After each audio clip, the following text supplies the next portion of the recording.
Hola amigos. Empezamos con esta cuarta edición de los coloquios sobre tratamiento antirretroviral. En el capítulo de hoy vamos a tratar el resumen de los datos más destacados sobre VIH en el año 2020 y quizás también un poco en lo que va del 2021, puesto que acaba de celebrarse el CROI. Y trataremos también las novedades que podemos incorporar en la práctica clínica en el 2021. Ante todo, yo quiero agradecer, como siempre, a SAEI el patrocinio de esta actividad. Quiero saludar también a mi comoderador, Antonio Rivero. Antonio, hola. Hola, Juan Pues, Antonio. hola, ¿qué tal? Dispuesto a abordar un capítulo más de los coloquios sobre VIH, ¿no? Perfecto. Vamos entonces a entrar en materia. A pesar de la pandemia de COVID que nos ha ocupado, pues casi el 100% de nuestra actividad científica, a los infectólogos en general y especialmente a los que nos dedicamos a virus y a VIH en concreto, a pesar de eso, pues la actividad científica, la producción científica en VIH no ha parado. Y de hecho, yo creo que a lo largo del año pasado se han producido importantes aportaciones en tratamiento antirretroviral. De hecho, se me viene a la memoria ahora que se han comunicado pues, los datos de supresión del Gemini del 1489 1490 a 144 semanas, el Tango a 96 semanas, el Atlas Bohemia a 96 se comunicó también en el CROI, etcétera, etcétera. Pero además se han presentado datos de nuevos fármacos muy atractivos. Algunos de ellos empiezan por ir destinados al rescate, pero quién sabe en el futuro dónde quedarán. Por ejemplo, es el caso del inhibidor de la entrada fostemsavir, que ya ha sido aprobado por la EMA. Está también un par de fármacos muy atractivos, como son el lenacapavir y el islatravir, que además se van a desarrollar conjuntamente, que a pesar de ser de compañías diferentes, se desarrollarán conjuntamente y que están llamados a formar parte de estrategias long-acting e incluso se han planteado ya, y no solo para el retravir, la posibilidad de administrar antirretrovirales en implantes, lo que podría suponer una revolución absoluta de la terapia antirretroviral. Pero además, ¿no? Estas novedades no solo afectan al tratamiento, sino también son aplicables a las estrategias de profilaxis preexposición. Así, por ejemplo, cabotegravir pues, es un fármaco del que se han presentado datos, yo creo que muy contundentes sobre su eficacia en profilaxis preexposición, en la que supera a lo que hacemos actualmente, que es administrar TDF-FTC. Y también ha habido datos, se han comunicado datos de resistencia que yo creo que son muy aclaradores. Pues muy bien, de estos aspectos van a tratar hoy, vamos a tratar hoy en las dos partes de este capítulo de los coloquios de tratamiento antirretroviral. Y en la primera parte específicamente vamos a comentar, vamos a hacer un resumen de los datos más destacados en infección por VIH en el año 2020 y un poco en lo que va del año 2021. Y de ello se va a encargar un acreditadísimo ponente, es José Hernández Quero. José Hernández Quero no necesita ninguna presentación, es un experto absolutamente reconocido en las últimas décadas en infección por VIH. Es además un hombre que particularmente creo que tiene una capacidad didáctica extraordinaria y que hace unos análisis críticos muy brillantes de este tipo de temas. Por tanto, creo que su presentación será absolutamente ilustrativa y enriquecedora. No voy a quitar más tiempo de su presentación y paso ya a darle la palabra. Pepe, cuando quieras. Muy bien, pues antes que nada, enviar un afectuoso saludo a todos los asistentes a esta jornada, a este coloquio, y agradecer pues, muy especialmente a la SAEI, la organización de estos eventos, y también, como no, a los coordinadores del programa, el doctor Juan Antonio Pineda y al doctor Antonio Rivero.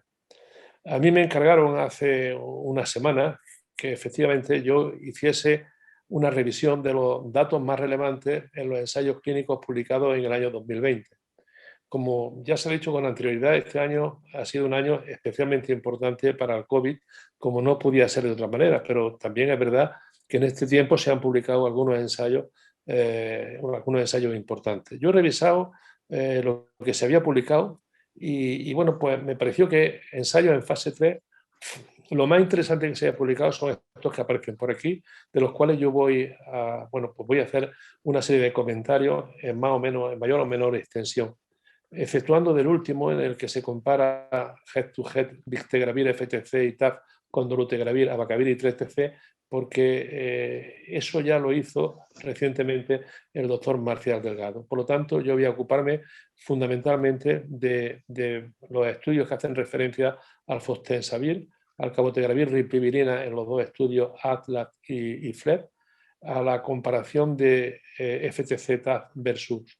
FTC-TDF en PrEP, y es el estudio Discover, y también voy a hacer referencia a un estudio que me pareció interesante, que es la utilización de evolocumab en la dislipemia de los pacientes VIH, que tiene un nombre tan curioso como este que aparece por aquí.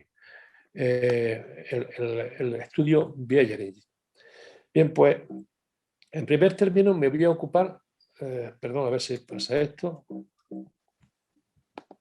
Ahora, me voy a ocupar de la utilización del Fostensavir en adultos que presentan multiresistencia a diferentes fármacos antirretrovirales.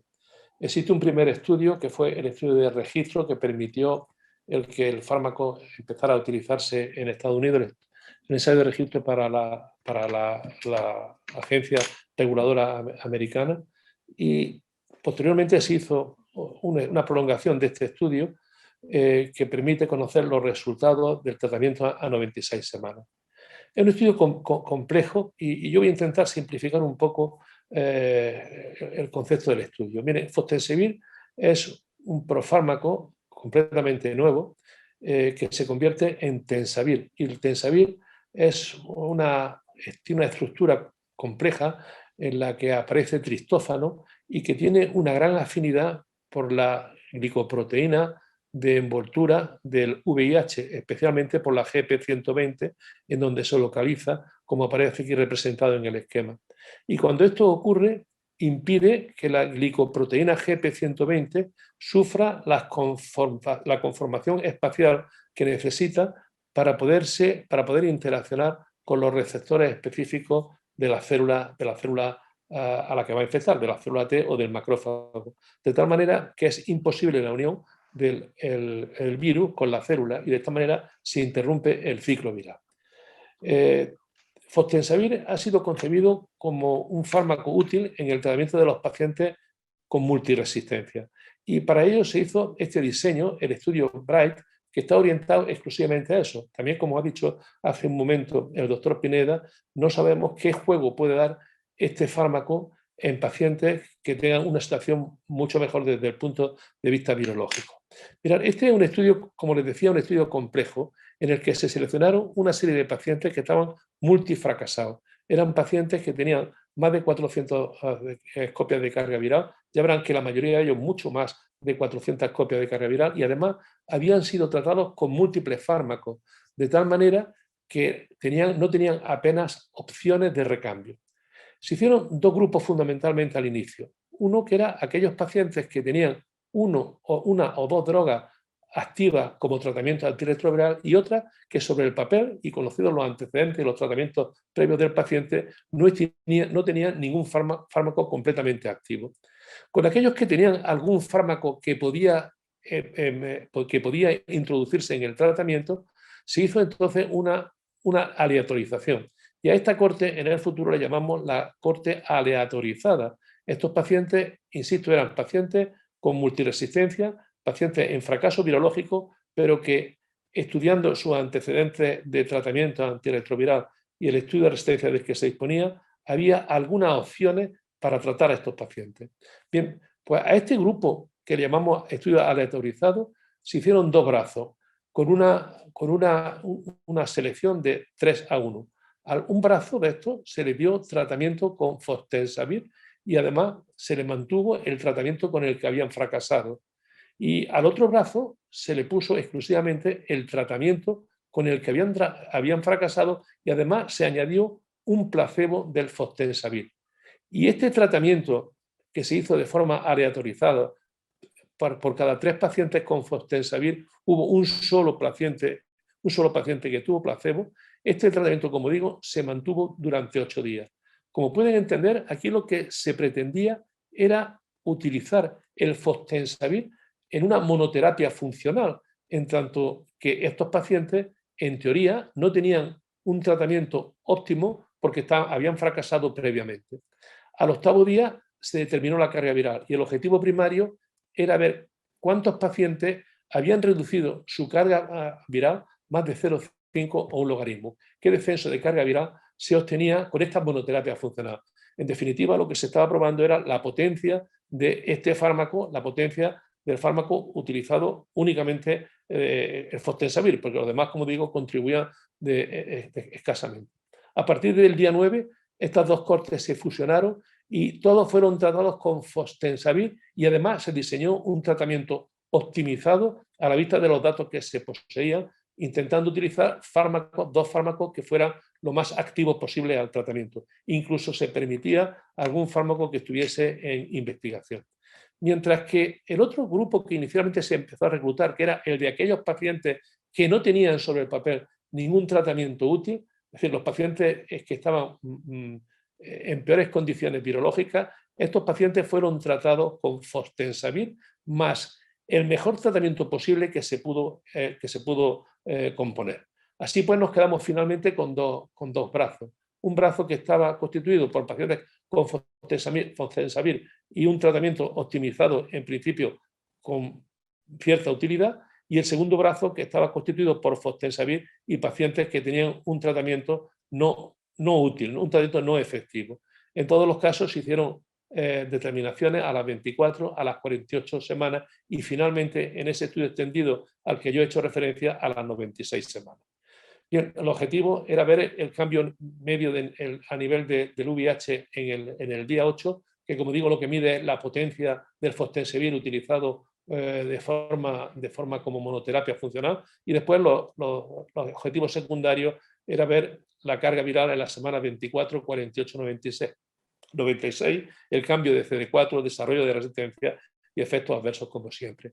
Yo les llamo la atención aquí, estos son los pacientes que se reclutaron. Fíjense que en el grupo de pacientes que se aleatorizaron, es decir, pacientes que estaban menos evolucionados que los pacientes no aleatorizados, pues fíjense que la mayoría de ellos estaban entre 1.000 y 100.000 copias. Y eso especialmente en los pacientes en la corte peor, en la corte que no se aleatorizó, el 76% estaban en esta situación. Eran pacientes con fracaso virológico importante, no, la mayoría de los casos era un fracaso no de bajo nivel. Por otra parte, la media de CD4 pueden ver que en la corte peor, es decir, de los no aleatorizados, la media de CD4 estaba en 41, mientras que en la corte aleatorizada la media estaba en 99. Y tenían más de 500 células por mililitro solamente el 6% de los pacientes de la corte aleatorizada y 2 pacientes de la corte no aleatorizada. Es decir, eran pacientes, como yo le he dicho con anterioridad, pacientes muy evolucionados desde el punto de vista de su infección VIH. Además, prácticamente todos los pacientes habían tenido experiencia con alguna clase de los fármacos antirretrovirales. Fíjense que desde el 99% en RTI al 98%, y con los fármacos con que menos experiencia habían tenido los pacientes eran con los agonistas CCR5 y con los inhibidores de la difusión.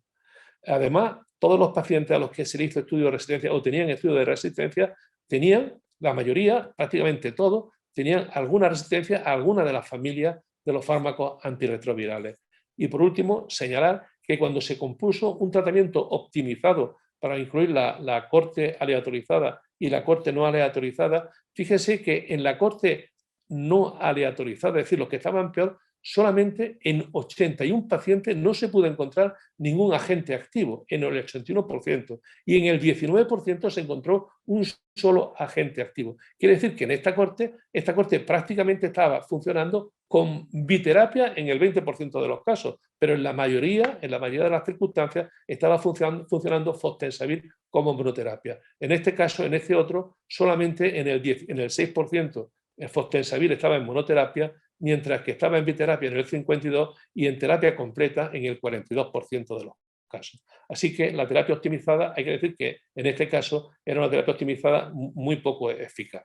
Bueno, pues los resultados son estos que aparecen aquí. A los 8 días, fostemsavir es capaz de reducir la carga viral en 0,79 logaritmos. Es decir, la potencia de fostemsavir actuando de forma única como tratamiento antiviral es una potencia razonablemente, una potencia aceptable. En 8 días, como digo, es capaz de bajar esa cantidad de la carga viral. Y cuando se hace un seguimiento de la carga viral a lo largo de las semanas 24, 48, etcétera, pues nos encontramos con que en la semana 24 el 58% de los pacientes de la corte aleatorizada tenían menos de 50 copias de carga viral. Y en la semana 96 este porcentaje aumenta al 60%. Hay que decir que hubo una pérdida de 2 pacientes desde la semana 48 hasta la semana 96. En el caso de la corte no aleatorizada, en la semana 24, a pesar de las circunstancias tan malas en las que se encontraban los pacientes y de la nulidad y de los nulos antivirales que acompañaban al fostemsavir, fíjense que el 37% estaba indetectable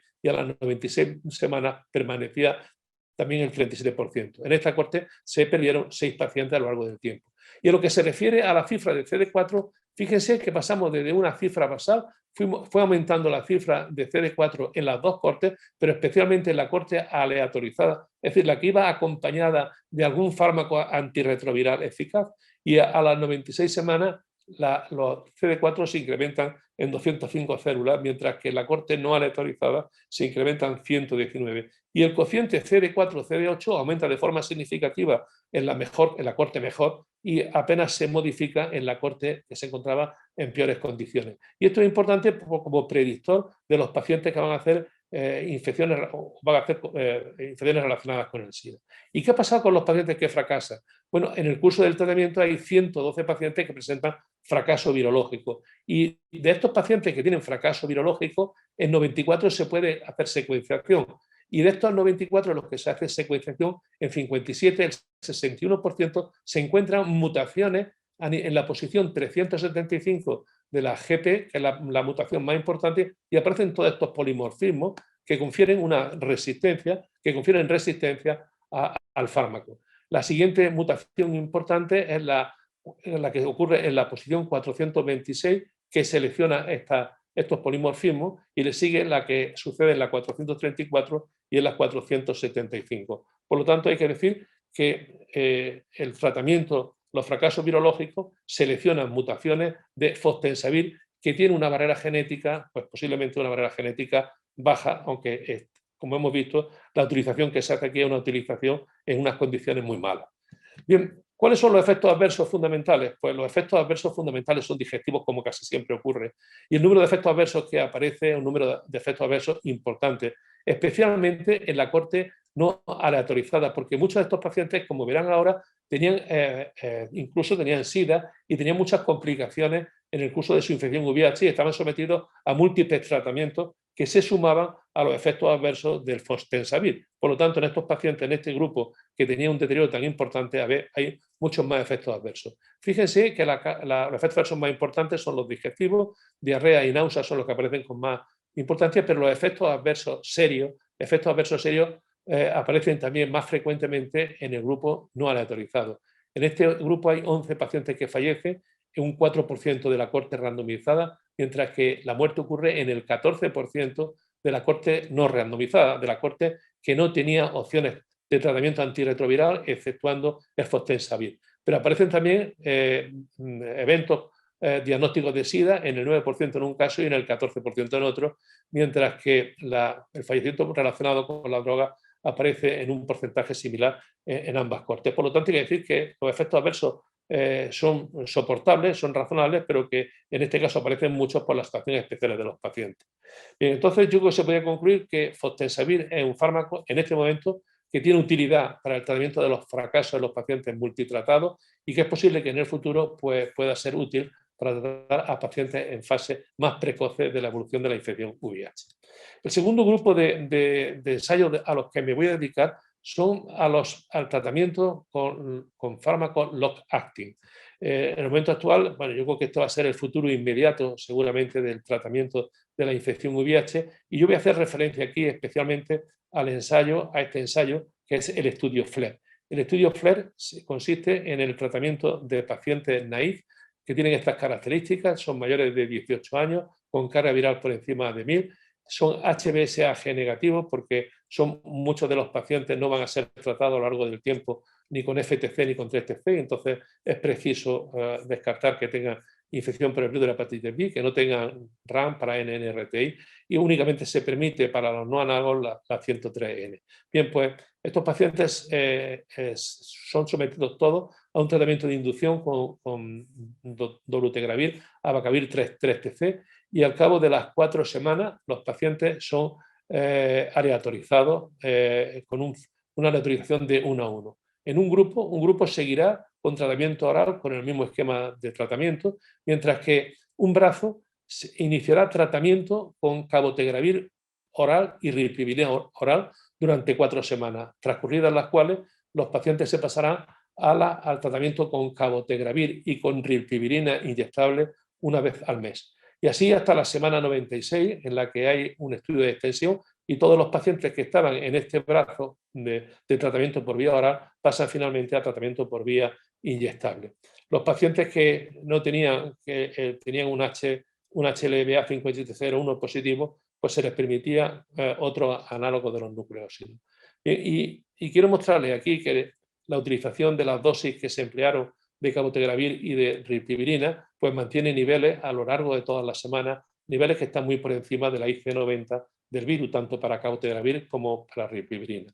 La población que se incluyó en el estudio es una población claramente homogénea, como pueden ver, en cuanto a la edad, en cuanto al sexo, el recuento de CD4, la presencia de coinfección por el virus C, la mediana de CD4, como pueden ver, está similar, y bueno, pues se tuvo que interrumpir el tratamiento en 12 pacientes en la semana 48, en los pacientes que tenían tratamiento oral, y en 12 pacientes también en aquellos que tenían tratamiento por vía intramuscular. El análisis que se hizo fue un análisis por snapshot y se hizo, lo que se vio era un análisis de no inferioridad, y efectivamente la no inferioridad se comprueba con más de 50 copias de carga viral de 2,1 y 2,5, la eficiencia, la carga viral por debajo de 50 estuvo en 93,6 y 93,3 en el grupo de tratamiento por vía oral, y por lo tanto se puede decir que no es inferior el tratamiento por vía intramuscular comparado con el tratamiento por vía oral. Son tratamientos equivalentes.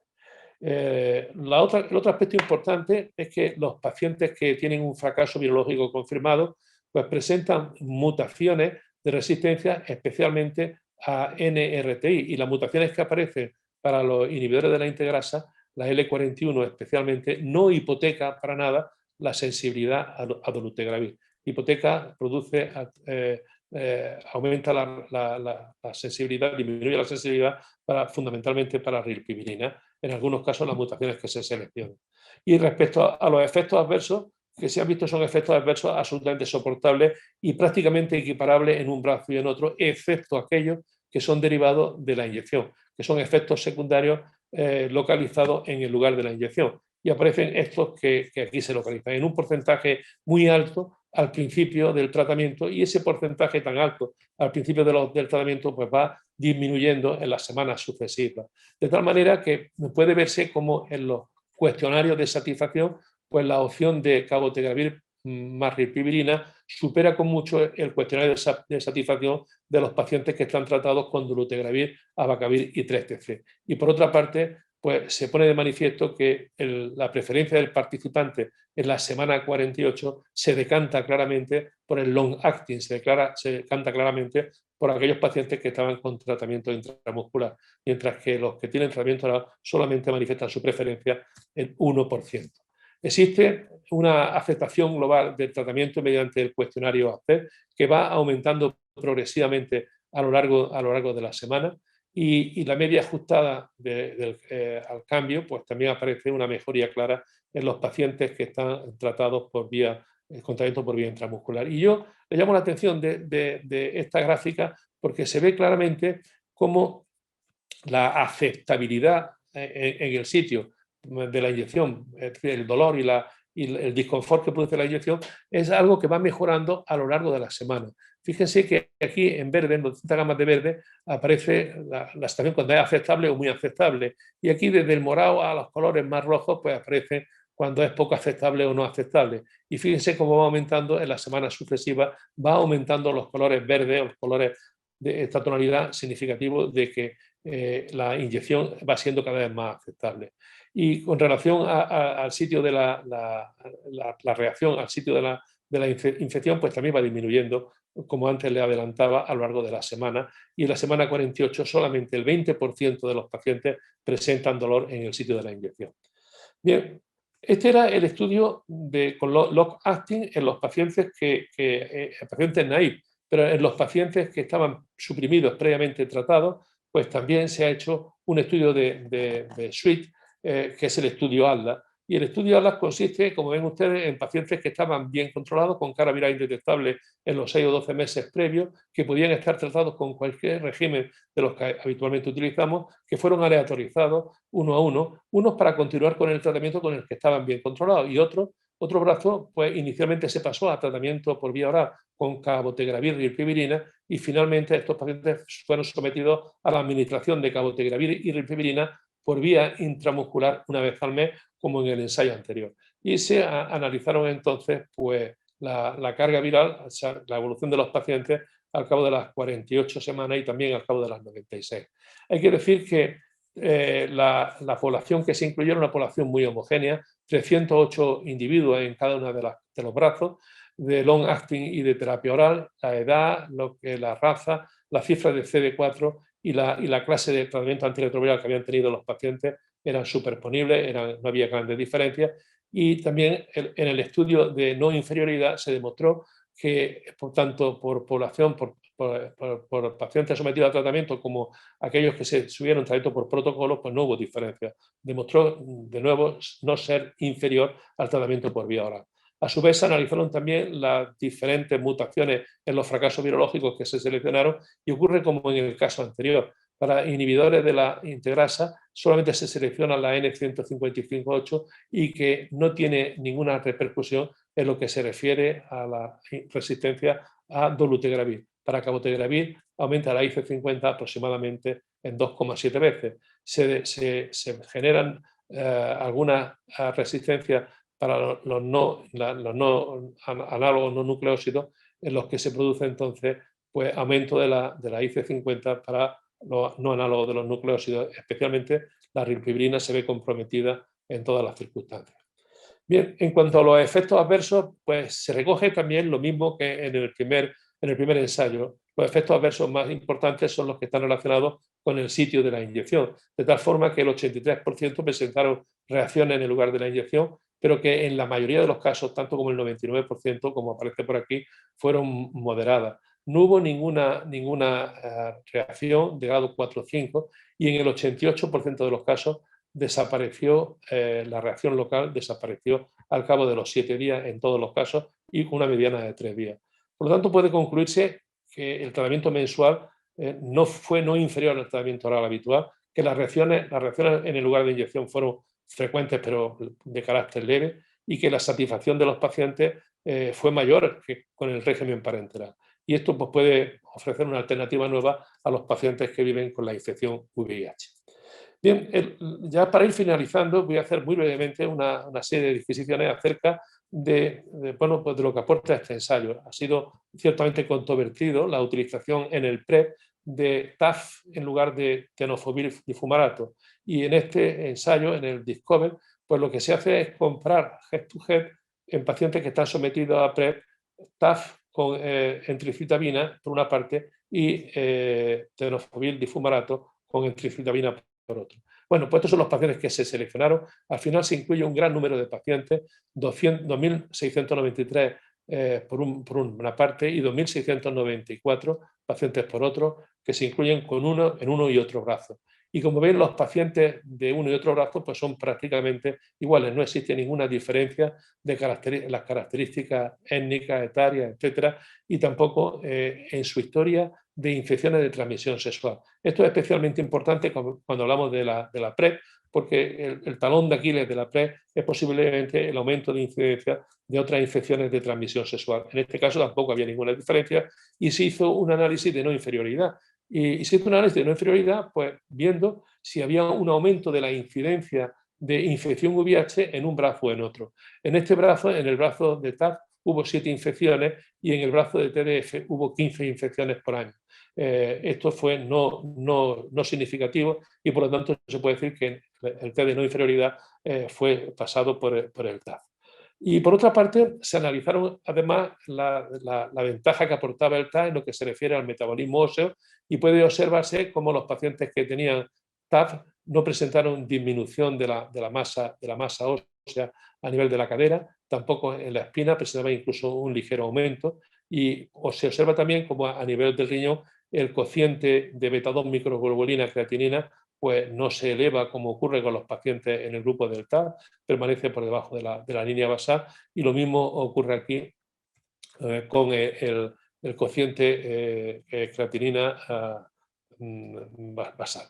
Bueno, pues la proteinuria es ligeramente inferior, con significación estadística en el grupo de TAF. El acremento de creatinina se eleva moderadamente a las 48 semanas en el grupo de TDF. Estos son datos que todos conocemos porque hemos estado viviendo y hemos estado utilizando el tenofovir durante muchísimo tiempo. Así que esto no aporta realmente nada importante. En cuanto a los efectos adversos, pues señalar que no hay grandes diferencias y tampoco hay grandes diferencias en lo que se refiere a las infecciones de transmisión sexual que estos pacientes presentan a lo largo del estudio, en lo que se refiere a ninguna de las infecciones de transmisión sexual que siguen siendo moderadamente frecuentes en cualquiera de los casos. Bien, y por último, ya con esto sí que acabo, me llamó un poco la atención porque era la primera vez que se utilizaba este tipo de fármacos en pacientes con infección VIH, el estudio Beigerin.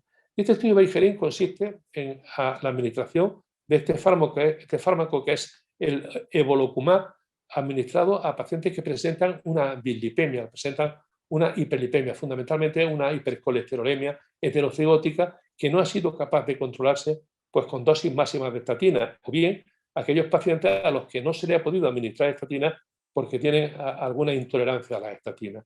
Hay que señalar que el evolocumab es un fármaco que tiene un mecanismo de acción extremadamente interesante. Fíjense que aquí están los receptores LDR, receptores de LDL que se encuentran en la superficie del hepatocito.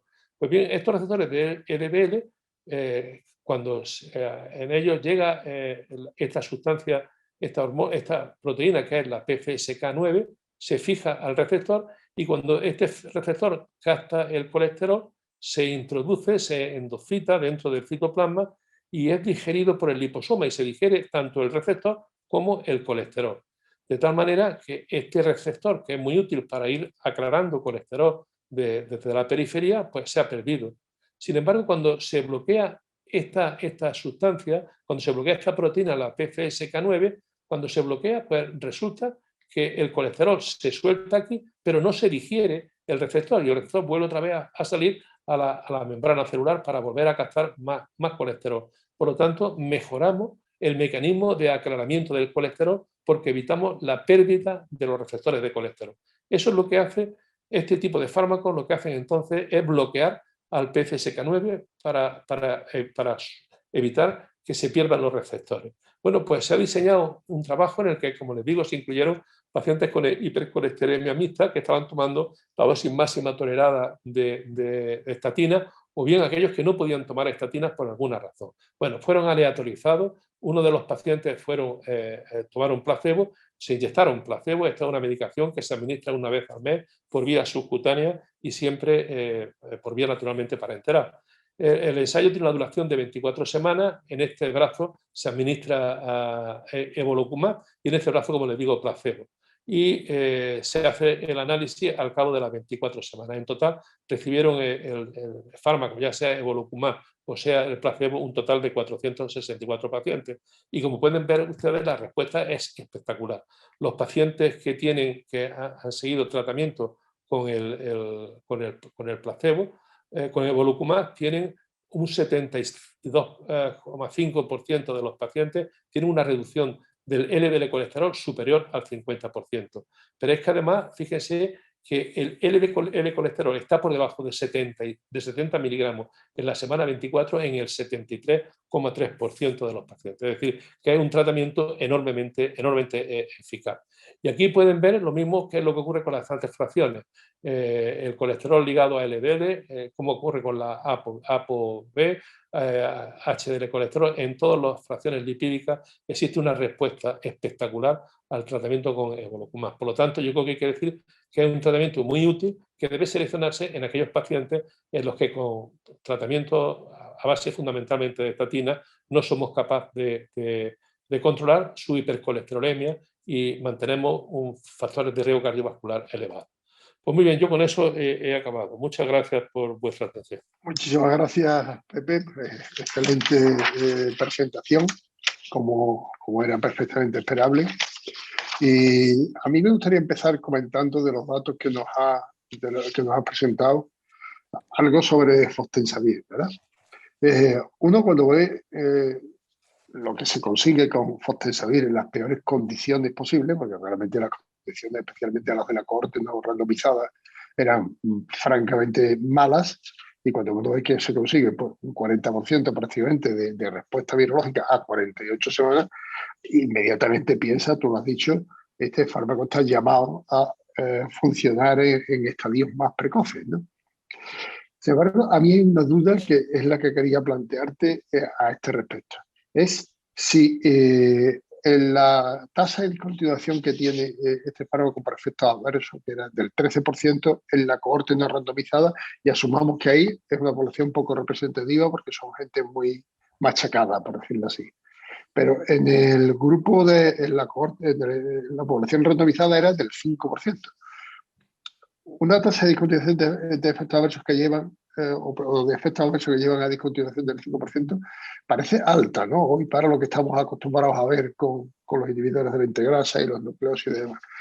¿Qué opinas tú a este respecto? ¿Puede ser un factor limitante para fostemsavir para llevarlo a estadios más precoces? Yo creo que eso es un factor limitante justamente en estadios tan avanzados. Estos pacientes en general tienen mucha patología concomitante y seguro que tienen otros muchos fármacos simultáneamente a los que le estamos dando. Y además son fármacos antirretrovirales muchas veces rescatados con los que tienen mala tolerancia. Y yo creo que gran cantidad de estos pacientes que salen del tratamiento con fostemsavir son efectos adversos que no son atribuibles directamente al fostemsavir. Vamos, no lo podemos saber con seguridad, pero uno se imagina que estos pacientes que están tan multitratados por la infección VIH y por la patología concomitante que tiene relacionada con el VIH, hacen que la tolerancia sea mala y que explique muchas veces el abandono y el abandono del tratamiento. Yo creo que esa es la razón básicamente. La verdad es que es perfectamente comprensible que pueda ser así. Oye, y os pregunto a los dos. ¿Vosotros veis algún papel en la TAF en la situación actual en la PrEP? Porque francamente yo soy pesimista en este sentido. Yo creo que vamos a seguir con TDF hasta que tengamos la estrategia de PrEP propia para entrar, ¿no os parece? Hombre, yo personalmente creo que sí. Si TAF se pusiera al mismo precio que TDF, pues seguramente Claro. diría, tiene un porvenir estupendo. Como esto no va a ser así, yo creo que lo que tenemos que hacer es esperar a los nuevos fármacos que van a irrumpir en la PrEP dentro de muy poco tiempo, ¿no? Entonces yo creo que efectivamente tiene poco que decir. Lo que pasa es que yo entiendo que TDF ha sido un fármaco discutido en la PrEP, porque si no aumentaba la concentración en la mucosa vaginal, estaba por debajo de unos determinados límites. Hubo yo creo que mucha poesía en cuanto al TDF y el TAF en el tratamiento de la PrEP, ¿no? Y que no estaba justificado. Yo creo que esto lo único que viene a demostrar es que, bueno, pues como esperábamos, como se podía esperar, TAF es tan eficaz como TDF en la PrEP. Y además los datos de eficacia luego de TDF, igual de TAF, han sido demoledores. Yo creo que es un poco cuestionable, ¿no? Antonio, ¿tú cómo lo ves? Hombre, yo creo que estoy de acuerdo contigo. Yo creo que para ser un fármaco útil en PrEP hacen falta dos cosas. Una, evidencia científica, que la tienen TDF y la tienen TAF. No es superior TAF a TDF. Y en segundo lugar hace falta capacidad de mantenimiento del tratamiento por el Estado, ¿no? O sea, capacidad para subvencionar el tratamiento. Esto no lo tiene TAF y sí tiene una gran ventaja el TDF. Al precio, el retraso que hubo en el ministerio para aprobar la PrEP no estaba más que en la, digamos, incomodidad que suponía, digamos, el tener que dar un presupuesto que probablemente se estaba falto. Esto realmente con TAP va a volver a pasar. Es decir, yo no le veo ningún papel. Le veo, probablemente pueda ser liberado para uso, digamos, privado, no sé, ¿no? Tampoco me parece oportuno. Y después el tenofovir, digamos, es un fármaco que se ha demostrado seguro y además se ha demostrado eficaz cuando se toma. Y realmente el TAP no lo mejora. Yo creo que desde este punto de vista hay esto pasará como el tratamiento antirretroviral. Hay un tratamiento antirretroviral rudimentario, primitivo, en el que utilizábamos muchas pastillas tóxicas, como el ritonavir a 12 comprimidos al día, y que luego han venido tratamientos mucho más sencillos, mucho más convenientes, y esto es lo que ocurrirá. Yo creo que estamos en una fase de espera, como tú bien dices, a la llegada de nuevos fármacos. Y ahora mismo hay cantidad de fármacos prometedores. El cabotegravir lo ha comentado Pepe, el lenacapavir. Es que realmente tenemos una situación realmente muy buena. Y además tenemos otra cuestión, es la vacuna. Yo creo que hay datos que sugieren que la vacuna preventiva del VIH no está tan lejos como nos podía parecer hace, digamos, 10 años. Y realmente esta será, digamos, una herramienta que quitará, digamos, muchos pacientes de poner el PrEP. Yo estoy absolutamente de acuerdo con tu análisis. El TAP realmente poco papel va a jugar en la PrEP, al menos en nuestro país. Oye, ¿en qué medida os preocupan a los dos las mutaciones de resistencia que aparecen en los pacientes que fallan a cabotegravir? Y estoy pensando no solo en el tratamiento en el non-acting con rilpivirina, sino también en si cabotegravir, como hay datos que así lo indican, termina siendo un fármaco que utilicemos en PrEP. Hombre, yo lo que puede verse en estos ensayos en long acting es que lo preocupante exclusivamente son las mutaciones de resistencia a los no análogos de nucleósidos, porque realmente las mutaciones que aparecen para la integrasa son mutaciones que comprometen poco a cabotegravir y sobre todo no comprometen nada posiblemente a los fármacos de referencia como es dolutegravir y vistegravir. No hay mutaciones de resistencia que comprometan estos fármacos que, como digo, son los elementos centrales. Entonces, yo creo que no es un elemento no es algo especialmente preocupante en este momento, en mi opinión, ¿no? Tal vez si se generaliza el uso y se utiliza mal, pues a lo mejor puede ser que en algún momento haya una emergencia de resistencia de este tipo. Que yo creo que lo único preocupante, a mí me parece, del long acting, como lo conocemos en este momento, con cabotegravir y rilpivirina, son la resistencia a los no análogos, la resistencia a la rilpivirina. Yo creo que esa es... Muy bien, muy bien. Bueno, tenemos ya la segunda ponente de la parte que se va a ocupar de la parte de la segunda parte del coloquio, pendiente de entrar. Antonio, ¿tú quieres añadir alguna pregunta más? Nada más, Pepe, yo creo que lo has comentado antes en relación a la generación de nuevos fármacos que estamos adquiriendo, es que estamos viviendo, ¿no? Yo creo que estamos prácticamente con los años 2002, 2003, 2004, con nuevos nuevos fármacos de nuevas familias. Y ahora esto abre unas perspectivas a los tratamientos de rescate que era increíble hace poco tiempo. Y además habrá fármacos, como tú bien dices, que podrán situarse, o como ha dicho antes Juan Antonio, que podrán situarse, la Travir y el lenacapavir, que podrán situarse en situaciones de tratamiento más precoz. Yo creo que quizás lo único que te preguntaría, Pepe, en tu experiencia, tú que tienes muchísima experiencia de ver las cosas venir, ¿crees tú el long acting podrá convertirse como en la estrategia de tratamiento antirretroviral de referencia en el futuro próximo?